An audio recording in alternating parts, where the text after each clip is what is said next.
우리나라 최초의 수산학 연구소는 자산어보입니다.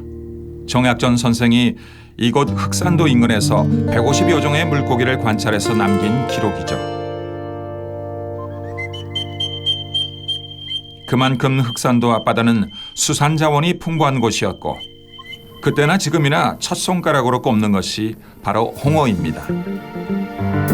지금으로부터 200여 년 전 홍어잡이가 한창이던 어느 겨울 저 먼 바다 어느 곳에서 홍어로 인해 예기치 못한 사건이 벌어집니다.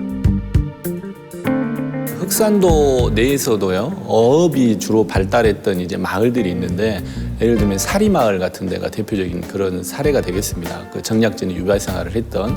그래서 그쪽 바다를 중심으로 해가지고 태사도, 역사 기록에 태사도라고 나오고 지금 이제 태도라고 부르는 그 일대가 홍어잡이가 가장 유리했던 그런 해역으로 불리고 있습니다.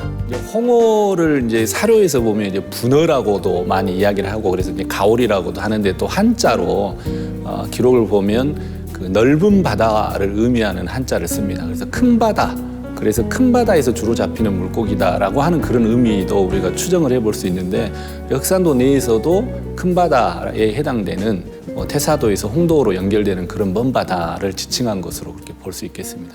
다른 어종이라면은 겨울철에 그 위험을 무릅쓰고 가지 않아요. 홍어 때문에 이 동지가 지나야 잡히기 시작하고 입춘 전후해서야 살이 찌고 맛이 있는 이 철에 풍랑을 무릅쓰고 홍어 때문에 간 것이죠. 태사도를 문순득이. 홍어장수 문순득의 얘기입니다. 1802년 문순득은 홍어를 구하러 바다를 건너다가 풍랑을 만나 아시아 이곳저곳을 표류했습니다. 그리고 3년 만에 귀향했죠.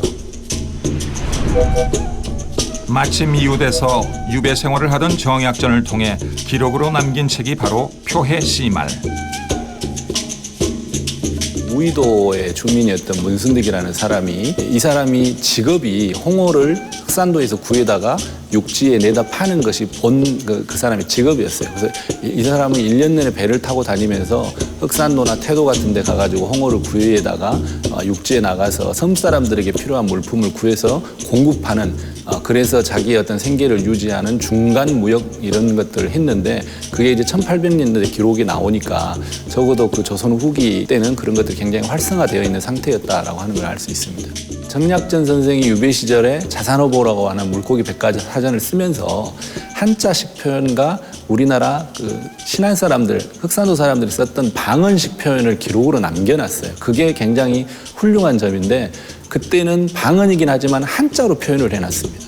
그런데 이 표해시말의 첫머리에는 홍어가 순 한글로 무럼 이렇게 기록이 남아있기 때문에 굉장히 색다른 자료라고 볼 수 있습니다. 물엄의 의미는 두 가지로 유추할 수 있습니다. 하나는 성적으로 문란한 사람을 얕잡아 이르는 당시의 비속어를 하는 것이고 또 하나는 삭혀먹는 음식이라는 의미의 사투리라는 것입니다. 사실 알고 보면 홍어는 일부일처제를 철저하게 지키는 순정파 물고기입니다.